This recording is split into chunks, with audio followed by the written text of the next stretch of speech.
bathroom midway this show because I chugged some coffee this morning. All right. Hey, everybody. It's Saturday morning. That means it's Cafe BTW, a gaming morning podcast. Yep, it's early on the West Coast here, but I can't start later because it wouldn't be the morning on the East Coast because it's still 11 a.m. on the East Coast. And I'm back. I did want to mention that it is just me today, no guests. We're going to be doing a little bit of a walkthrough. The topic today is what makes a video game bad. I'm excited to kind of talk about that. I want to, if there's people in chat, feel free to talk about it when we get into that subject.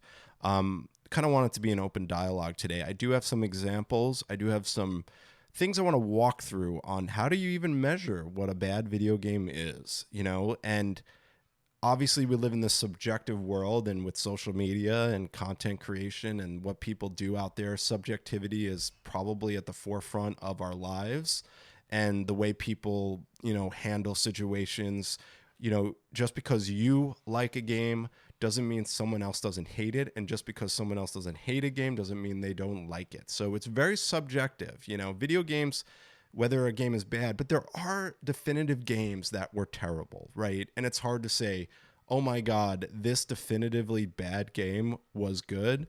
I've had little situations where someone I know personally, liked a certain game that was just terrible. But, obviously I'm going to throw in that line and say that subjectivity is very important in these conversations because not everyone has the same preferences. Not everyone likes the same things. I wear, mostly Vans shoes. They're crappy because, honestly, Vans shoes are great. I love them, but they usually fall apart after like 4 to 5 months. And I don't know why they do, and they do, but I still support them, even though I feel like the quality of their shoes really don't last very long, where Nikes or Asics shoes last long. So that's a good example. So I want to thank everyone for stopping by. Genzo says, how did you get Gordon Freeman as a guest? Oh yeah. I usually put like someone different at the bottom there. I've left Gordon there for a while because honestly, he's a protagonist in video games that doesn't get enough light, being part of one of the greatest video game series ever made, Half-Life. He is going to be quiet today, Genzo. So I do want to say that he's just chilling today. Cloud Breather says, I've had the same pair of New Balances for 3 years. I have a replacement, but they just haven't worn down. Retro Gamer says, people hate on Bill Lambier's Combat Basketball for the Super Nintendo. I actually like it a lot. Yes, it has a huge learning curve and only has one action button, but once you get it, it's a lot of fun. Yeah, I mean, I could say the same about TNC Surf Design, right? People remember that game. They love that game. But they just couldn't figure out the surfing. And because they couldn't figure out the surfing, they think the game sucked and it was broken. But it's absolutely not, because people just didn't know how to surf. They didn't actually take the time to figure out the controls. So it's a game that I love because I know how to play it. And if you've caught me on lives, hey, Reliving Retro, what's up? Good to see you guys. And we're going to go into that. A few house cleaning things before we jump into the topic today. I do want to say that I'm like overly, I just don't know what to say, is that our retro gaming community, which I've spent a lot of time since we launched it, curating it, making sure that there's not spamming, there's not like a lot of like weird like links to marketplaces and stuff like that. And our mods have been really helpful. We are now close to 2,100 members. I must say that we've gotten to a point in the group where it's been so positive. Like there's just so many like great posts. People like really share some interesting things. It's not at all, a place that you might see a Facebook group look like. I really want to say a huge thank you to that community. If you aren't a part of the group, all you have to do is click my Twitter. The pinned tweet at the top is a link to the community. It's privatized because ever since Elon came in, the whole community team at Twitter was let go. So honestly, there's not a lot of moderation within Twitter. So we had to make the group private, which has worked out better, honestly. But if you want to join, just submit an invite and we'll invite you in, as long as your Twitter page doesn't seem scary and, unwelcoming. We do reject people. There's people, I see the spam accounts try to join in, and we ain't going to let them in. But I do want to say a big thank you to the community as we continue to grow. What's really cool is next, we did a vote on what type of game we're going to give away for the community next month. We just gave away Snake Rattle and Roll for the NES last month. Out of the kindness of my heart, just the game I gave away. This upcoming March, we're going to be doing a PlayStation game. And remember, it's all you have to do is be in the community and comment a question. There's no like crazy, 3, 4, 8 steps to win. It's just being part of the community. It's a way for me to give back. Last month, we also had Game Eye, which is the mobile app that helps you keep track of your collection. They sent out some pins to our winner that got the Snake Rattle and Roll. So I did kind of a combo there. We work with a lot of other cool retro gaming products that try to give stuff away, like Retro Fighter controllers and stuff like that. I just want to say a big thank you. I work really hard on curating it, and I think people know that. And I want to say this: if I DM you, if I hide a tweet, it's no strike against you. It just means we're just curating the group so that we keep it the way it's supposed to be, so it's positive and people aren't, kind of turned off by posts and stuff. So don't take it personally if I DM you, because I know some people. I probably have DM'd plenty of times. Retro Gamer says, "You're the best at TNC surf design." 2100, congrats. Oh man, my Twitter page does seem scary though. No, dude, I tell you, please share your podcast. You're allowed to share your content in there. Just don't make it clickbaity. Give a little context to what the episode's about. Link it out. That's all. That's all we ask. I appreciate the feedback you give me. You're always spot on. Yeah, I mean, look, I do it. I'm guilty of it. When I go live on Twitch, I do slam Discords, right? But I feel like that's a little different because there's promotional channels on Discord. But I want you to share your podcast in the community. Just make sure you give context and you tell people what the episode's about. And, that goes for anyone that's sharing content in general. And it really has, people have really followed those rules, and it's making it the quality is good. So Jen says, "Gosh, I can't get out. I can't get you out of my DMs."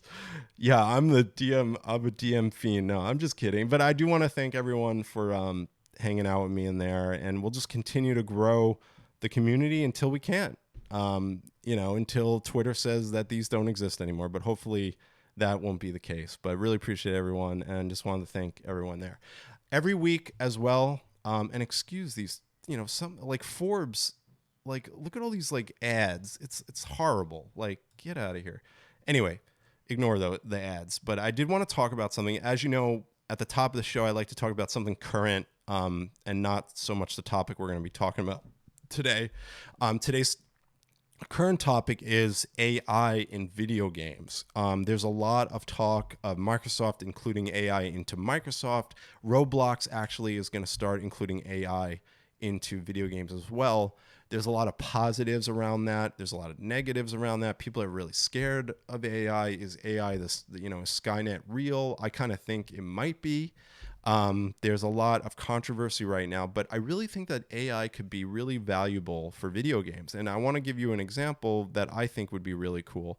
One example for AI in video games that I think would be neat is, NPCs in video games. These developers spend hours upon weeks, upon months, upon years just writing in dialogue and doing all the writing that they need to input on all these NPC characters. Like, for instance, Hogwarts Legacy is a huge open world game with tons of NPCs.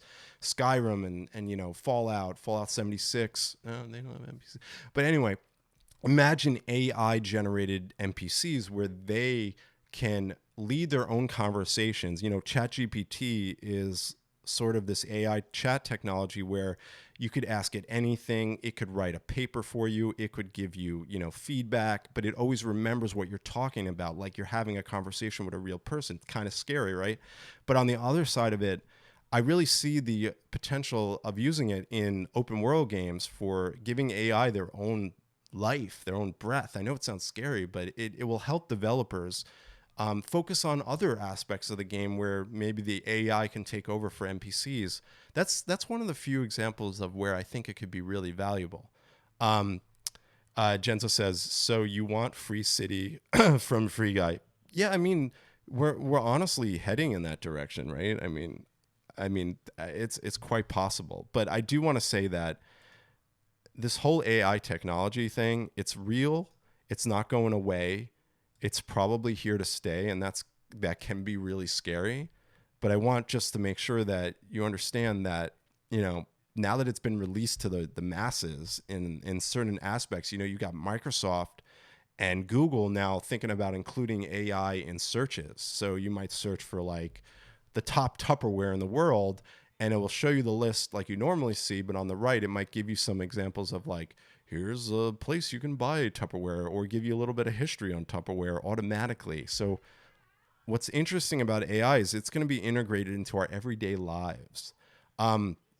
I don't want to go into details on how I'm using it lately. I have used it to help me a little bit in my personal life. And also, honestly, I use ChatGPT to help me outline podcast episodes now, because what I could do is say, hey, I need to do an episode about why games are bad. Can you help me outline, the best intro, middle, and end? And it will kind of break down an outline for you in a split second.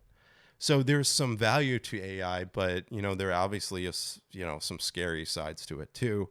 We watch Terminator 2 and Skynet and stuff like that is real in that movie. And it seems like it's kind of real in real life. And there's some, it's going to be scary. But I just want to talk about how maybe video game AI could really be a positive force for us going forward.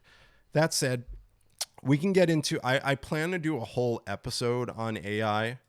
And I think I'm just going to wait a little bit before, I get deep into that. But let's get into the topic at hand. So the question today is, what makes a video game bad? Okay, that's a very broad question, and put your answers in chat if you want to answer, or if you're on VOD on YouTube, feel free to put it in the comments. But what makes a video game bad for you? Now, I do have some certain things we're going to talk about today, right? So number one, poor graphics or art design. A game with outdated or unappealing graphics can make it difficult for players to engage with the game. So that's one, graphics. Unresponsive or clunky controls. Obviously, how a game plays, its quality of play is affected when you measure a video game. So games that don't have smooth, intuitive controls can make it frustrating for players to play a game. Number three, glitches or bugs. Obviously, the first game that comes to mind that I experienced this with recently is Cyberpunk when it came out on release. What a broken piece of, SHIT. I don't like to curse as much, but what I'm saying is like that really bothers me. And, I've seen all these AAA games coming out broken, like the new Saints Row was like a broken mess. But, glitches, games that are filled with bugs or glitches can break the immersion for the players, making the game unenjoyable. Number four, poor story or writing. Absolutely. But I want to say this. You can have a game that has terrible story and it's still good, but a game has poor writing, a bad story can be a crucial factor in engaging a game. And games with poor writing and storylines can make the game feel lackluster. Absolutely. Cloud says, I just wait a year now so that the DLC will be out and the bugs will be fixed. I will say this. Beyond the controversy, I am playing Hogwarts Legacy, and it's a AAA massive game, and I have not experienced any bugs, any problems with it, and I'm playing it on PC, and that just shows me far and away night and day how much effort the developers put into a game like that they made sure to release the game done.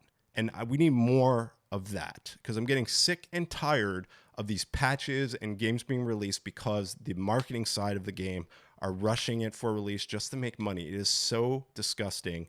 And it's not even the developers' fault. They're the ones that are working their butts off, and they might even say, hey, we're not done yet. We can't release this game. And then the marketing people are, we'll patch it later. Genzo says, damn bugs. We'll pitch it later.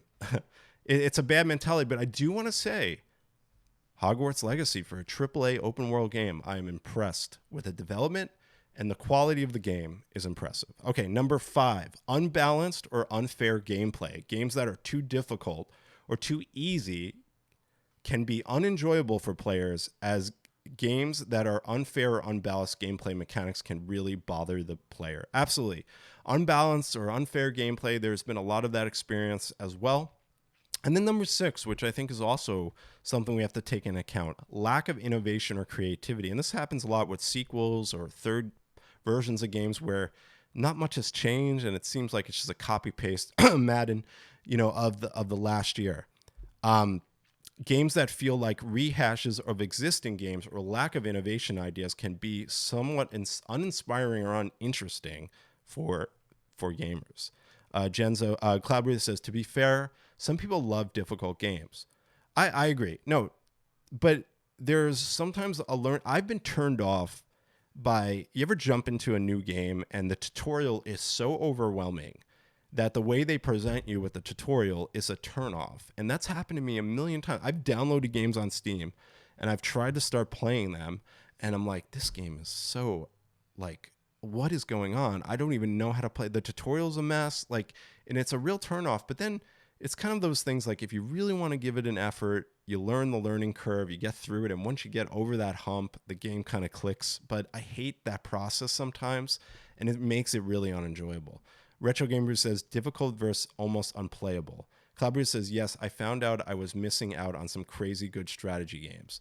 Yeah, and these are factors, that make a game good or bad. So I wanted to walk down like these things. And then I got this really cool article that kind of breaks it down a little bit more.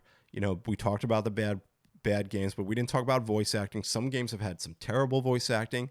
I don't think voice acting really can ruin a game as much. And sometimes it's like lighthearted and funny when a voice acting voice acting in a game is bad.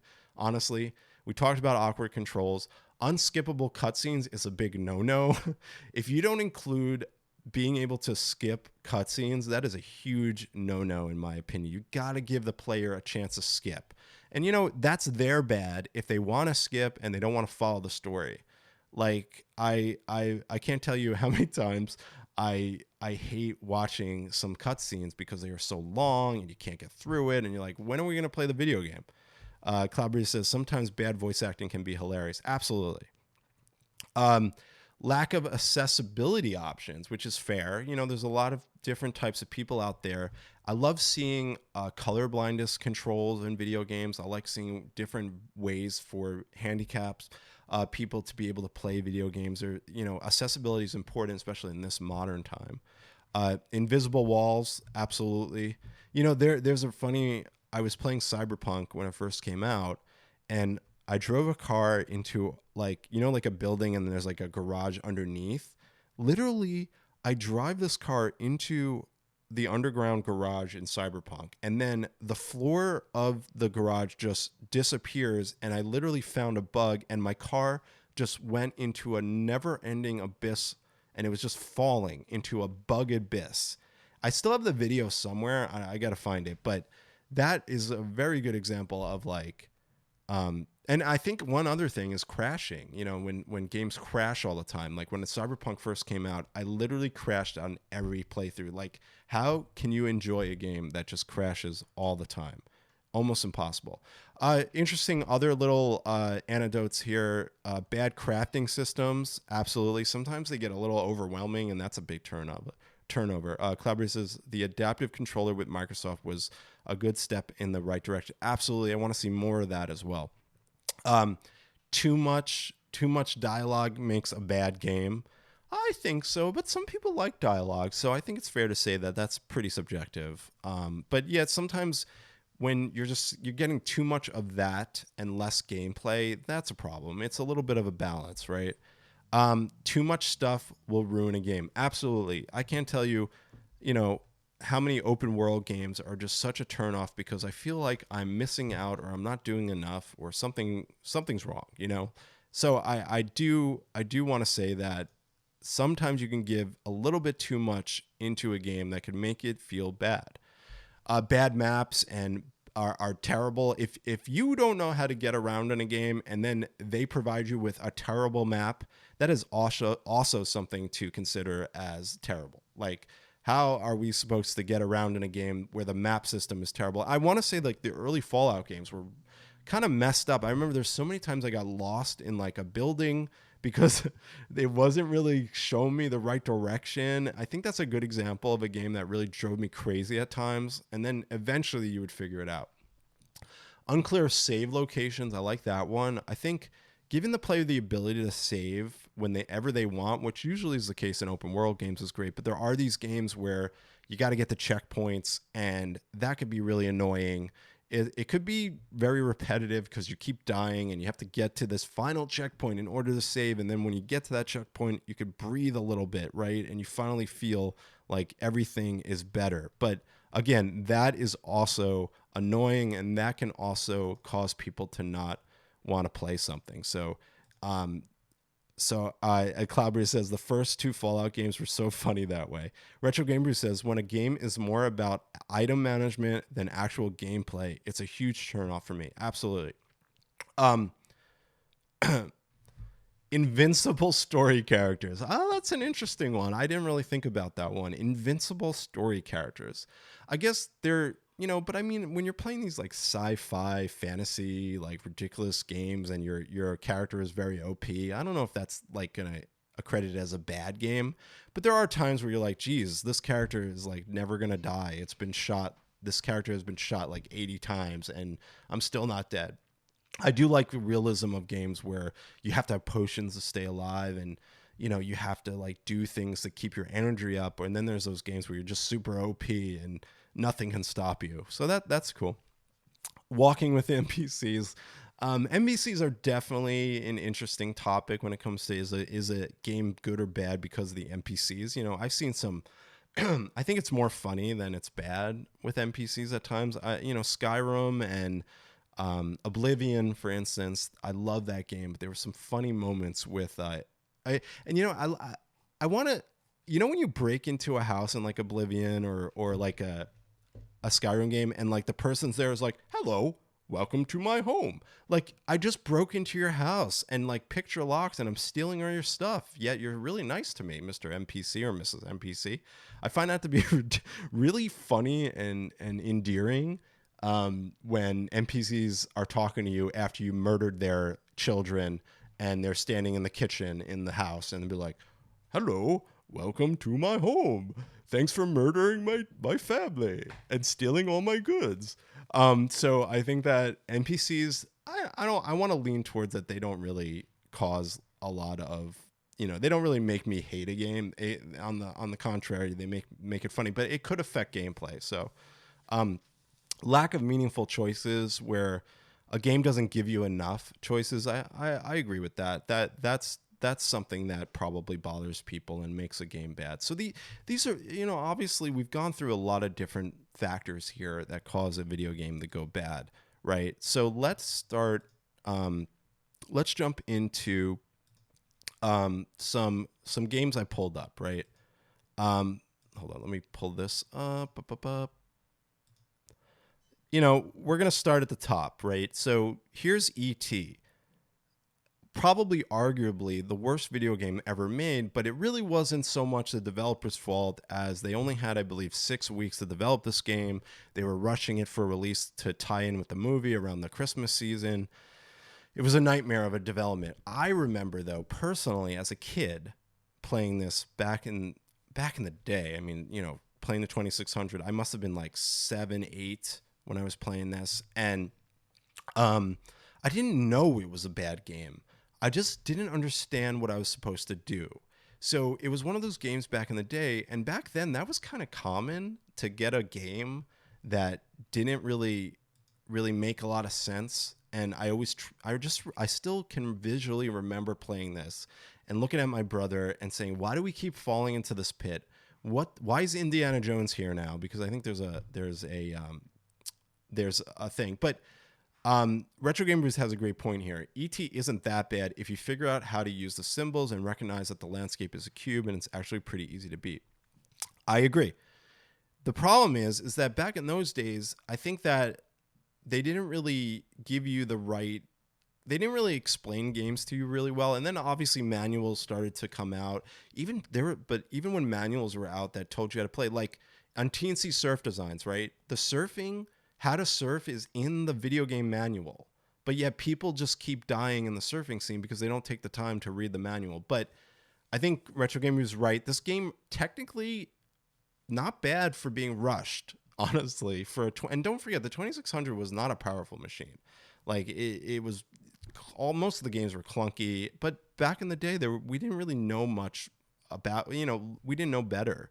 So looking back on this game, it's interesting to see like the people that think it's terrible. But I actually like wanted to own this again, so I have a copy, of course. No fear. What's up? Manuals. What kid has time to read? It's true. Like that was a problem too. Like most kids didn't want to read the manuals, but then there were the kids, when you buy a game, you'd be in the backseat of your parents' car and you'd be reading through the manual on your way home. Maybe that was the only time you read the manual, but I know me and my brother read more Nintendo Powers to find out like, oh, here's how to beat this level and that level. And I would spend the time to read those, but manuals, I think they were neglected for sure. I'm starting at like the most known bad games. Obviously, Superman 64 is a game that is quite, considered bad. Now, I'm going to read a review from IGN on Superman 64 in 1999. Okay, so this is what IGN said in 1999. Having grown up with the Man of Steel, Superman for the N64 is huge, whopping disappointment for me. In fact, the game is so all-around poorly executed that it's downright offending to people like myself who have enjoyed the comic books, movies, television shows, and more based upon the American icon. Not only is the subpar effort one of Nintendo 64's worst games, it serves as even more proof that it takes more than a solid license to make a solid game. Ooh, I like that line.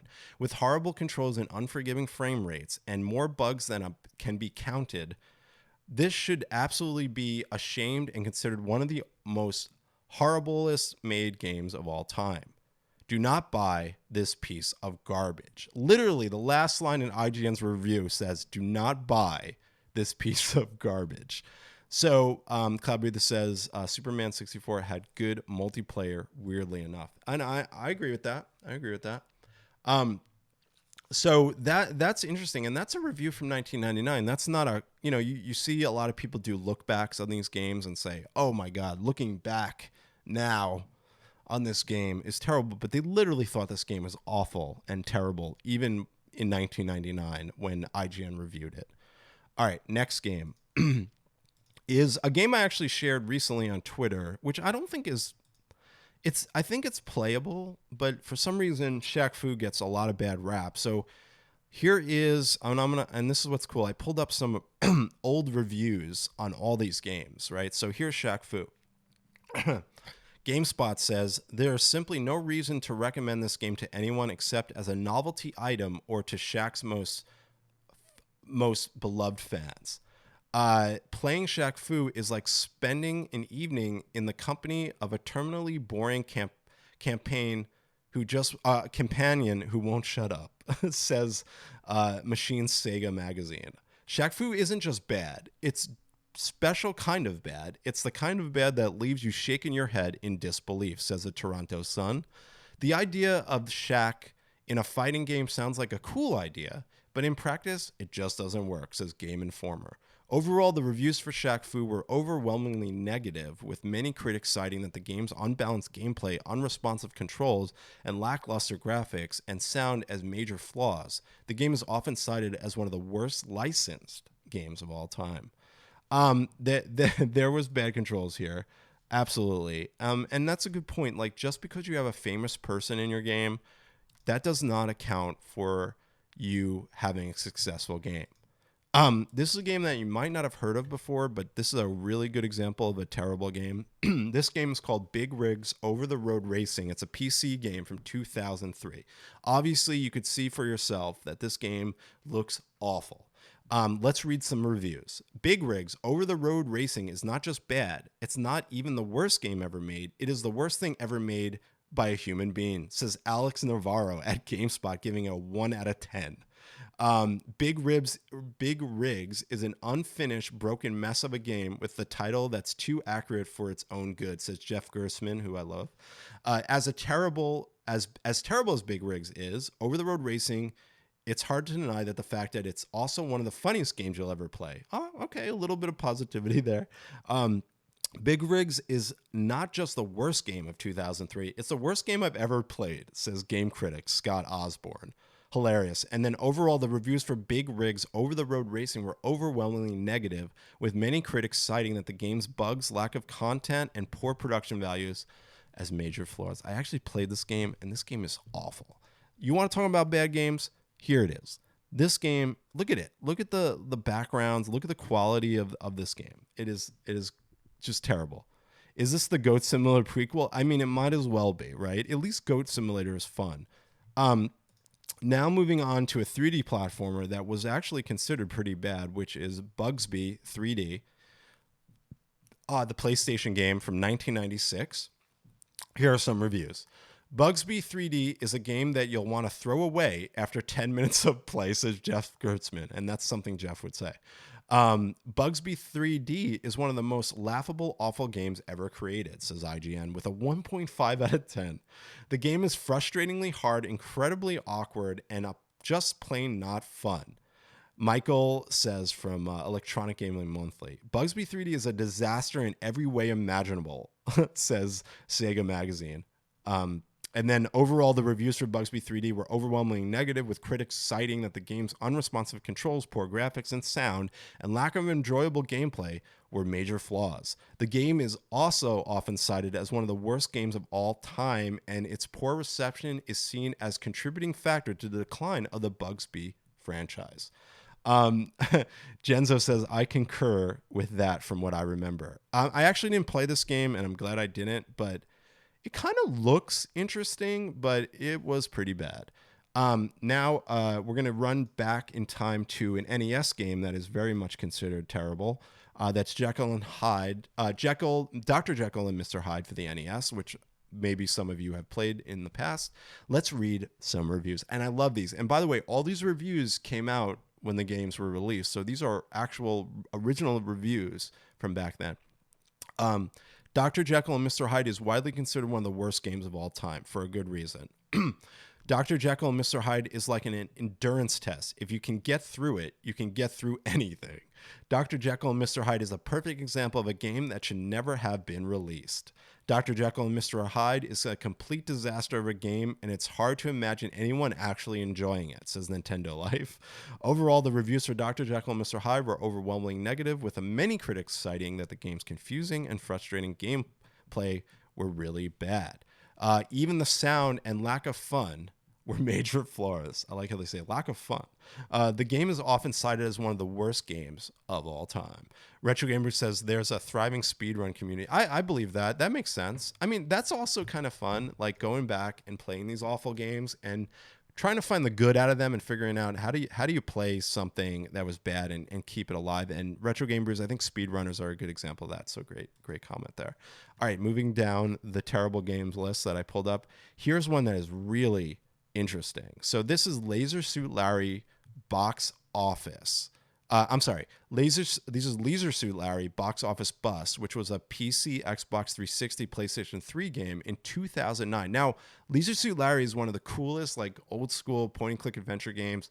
There are some. It's very important in the point and click adventure game series and the iconic history around Monkey Islands and the Space Quest games and the Police Quest and the King's Quest. It lives in that world, but they obviously went on to make some newer games. So let me read you some reviews. Box Office Bust is a game that will go down in history as one of the worst games ever made, says Giant Bomb. Leisure Suit Larry Box Office Bust is a technical disaster. There's almost completely devoid of fun. Box Office Bust is an unimaginable disaster on all fronts. A game so bad, it's difficult to even conceive how it was released at all. Final review here is Leisure Suit Larry Box Office Bust is said to be the most shameful game that should ever have been made, says Wired Magazine, giving it a 0 out of 10. They didn't even give it a score. Geez. And then overall, the reviews of Leisure Suit Larry, Box Office Bust were overwhelmingly negative, with many critics citing that the game's poor production values, unappealing characters and humor, and lack of fun or enjoyable gameplay were major flaws. The game is often cited as one of the worst games of all time. I'm sure many of you don't know this game. I actually did play it because I loved the Leisure Suit Larry games, right? But I mean, this was just a mess of a game. It was also raunchy and terrible, which most of them were, but you know, just terrible game. I mean, hey, horse riding mechanics weren't terrible, but all right. Moving on and going back in time to the NES again. I know the Angry Video Game Nerd did a really funny episode on this game. This is Action 52. The game included in Action 52 are some of the worst games I've ever played, and the fact that there are 52 of them just makes it even worse, says Lucas at IGN. Action 52 is a collection of terrible, terrible games that never should be played by anyone, says Sega Magazine. I'm sorry, it says Mean Machines Magazine. Action 52 is an undeniable disaster, a collection of games that should never have seen the light of day, says EGM. The games in Action 52 are so bad that they actually make you feel angry. No one wants to play a game that makes you feel angry. Overall, the reviews of Action 52 were overwhelmingly negative, with many critics citing that the game's lack of fun, enjoyable gameplay, poor graphics and sound, and overall lack of quality as major flaws. The game is often cited as one of the worst games of all time, and its poor reception is seen to be the major contributing factor to its decline. And there is a really good Angry Video Game Nerd. I do have this game. I don't know if it's a valuable game. I don't really see it out in the wild much, and maybe that's because people don't want to sell it because it's so bad. But I do like, and I will say this, I have no problem buying bad games from the past. I think it's cool. Now, this is an FMV game called Plumbers Don't Wear Ties. It's a strange game for the 3DO. I don't know if anyone has heard of it, but I'm gonna give you some reviews right now. So let me do let me share some reviews. I forgot to pull this up, so let me just get these real quick. Plumbers Don't Wear Ties is widely considered to be one of the worst video games ever made, and it's received scathing reviews upon its release in 1994 for the 3DO, which I actually want to get a 3DO. Here are some reviews. Plumbers Don't Wear Ties is a nonsense-filled, poorly designed game that tries hard to be edgy and ends up being a complete mess. The game's plot is confusing, and the gameplay is frustrating and unenjoyable. This game is terrible. It's in almost every way. Graphics are ugly, the voice acting is bad, and the gameplay is a series of still images with voiceovers. There is no actual gameplay to speak of. Plumbers Don't Wear Ties is a game that's so bad that it's hard to believe it was actually released. The visuals are awful, the sound is terrible, and the gameplay is mildly numbing. Avoid this game at all costs, says GameStop. Overall, Plumbers Don't Wear Ties is widely regarded as a complete failure in the gaming industry and is often cited as an example of how not to make a video game. Oh my God. So crazy. I actually want to find this in the wild. I'm planning on buying a 3DO, so maybe I can play this one day, and that would be cool. I do remember it being in the stores back in the day, but I didn't have a 3DO. Retro Gamer says there's a thrive. Oh no, it's very valuable. With a guy that jacked, how did it not fly off the shelf? I mean, you know, I don't know, but these I wanted to pull these up because I think when we're talking about this topic, it's important to talk about games that were bad. Now, my final game I have for us is a game that I played, and I want to say that not only is this game terrible, Blues Brothers 2000. The movie is one of the few movies I ever walked out on with my dad. So Blues Brothers 2000 was a movie kind of sequel to the original wonderful, amazing Blues Brothers movie, which was fantastic. Just an incredible historical movie that meant a lot to, you know, comedy movies and music. And they made a new sequel, and the movie was just god terrible. I don't walk out on movies very often, excuse me. But we walked out on this movie. So here's how people perceive the game. Let me pull up some reviews. But I actually played this, and the problem with this game is that for a game that's centered around music, it's pretty damn terrible. So the reviews for Blues Brothers 2000 on Nintendo 64 were mixed, with some critics praising the game actually, but most saying how horrible it was. IGN gave it actually a 6.2 out of 10, saying, while the game captured the spirit of the terrible movie, that's me adding terrible, it suffered from repetitive gameplay, weak camera system, and lack of inspiration. GameStop says mediocre and uninspiring, very dull and repetitive. Overall, Blues Brothers 2000 did not receive the same level of critical acclaim as other platformers did at the time, like Super Mario 64, Banjo-Kazooie. However, some fans of the movie and its music may still find it enjoyment. I didn't. I did not. This is me personally saying that I did not like this game.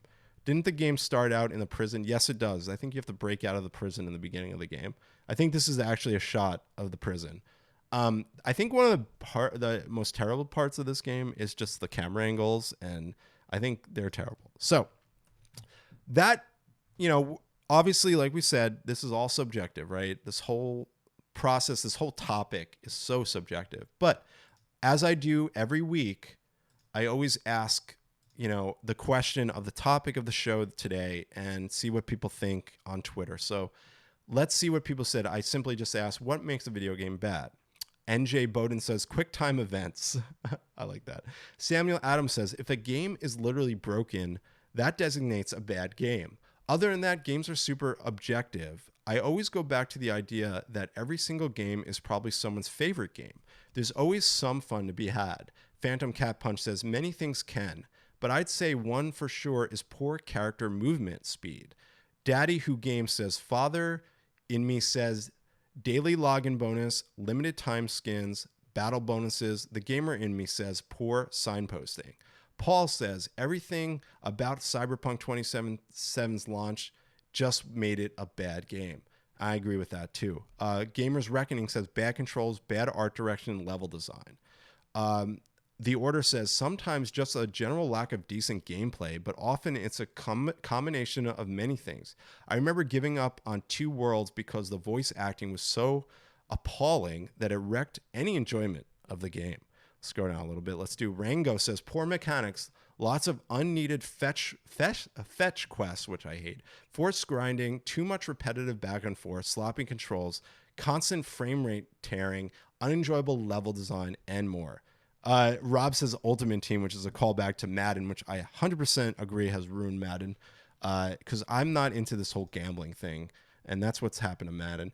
Liam says gameplay is not very good, story is lackluster, game is poorly designed. Fang says when the story makes no sense, its gameplay is awful, it's extremely glitchy, and it's buggy. In my opinion, says Just Filthy, in my opinion, it's not good when the controls are bad, or it's not even enjoyable when the story is bad. I don't know what Retro Game Virus says, if it's shit. Okay, well, hey, that counts for something. But again, as you're thinking about this stuff, it's really interesting to get the ideas from just the general public. And, I'm no way, shape, or form, a specialist on bad games. I just present it in front of us so we can talk through it and stuff like that. That said, obviously, we'll just to wrap it up here, I'm going to go through just a few other games that are considered the worst games of all time. Aliens Colonial Marines, which I never played. Hatred, never played. BMX XXX. I did hear about this game. I don't know much about it, but I assume because it's here, it's probably bad. Duke Nukem Forever, sadly, yes, terrible game. It was a game that was supposed to come out years and years before. It switched studios. It came out, and it was a complete disaster. Rogue Warrior, I never played. We talked about Leisure Suit Larry box office bust. Vampire Rain, 50 Cent Bulletproof, Perfect Dark Zero. I don't think it was the bad game. I think it was just a little bit disappointing. That was the release game for the 360, which I played. It wasn't great. Sonic the Hedgehog. Oh, we're not taking Alone in the Dark. No way. Night Trap, maybe. Wow, why are these even on here? Alone in the Dark is great. Interesting. Plumbers Don't Wear Ties, which we talked about. Trespasser. Kabuki Warriors. Drake of the 99 Dragons. Big Rigs Over the Road Racing, which I showed you guys. Bomberman Act Zero, Ninja Breadman, Kane and Lynch Deadman, Kane and Lynch 2, Dog Days, Postal 3, The War Z, Sim City. I wonder why that's on here. I guess they're like being really subjective there because maybe there were some issues with it, but that doesn't seem right. Dungeon Keeper. I like Dungeon Keeper. No Man's Sky was bad at the beginning, but they've really figured it out, and that game has a huge community and does really well out there. The Sonic was the one for the... Oh, okay, that makes sense. Okay, copy that. The CDI Legend of Zelda, which we didn't talk about. Yes, absolutely. Such a weird game. Hotel Mario on the CDI was also bad. Friday the 13th is terrible. The Guy game, oh, that's terrible. Shaq Fu we talked about. Superman 64 we talked about. E.T. we talked about. But just another list, and I'm sure there's tons more out there. But yeah, that is, in a nutshell, a little bit of a walkthrough of, what makes a bad game bad. And I want to put it out there to the world. Put it in the comments on the VOD.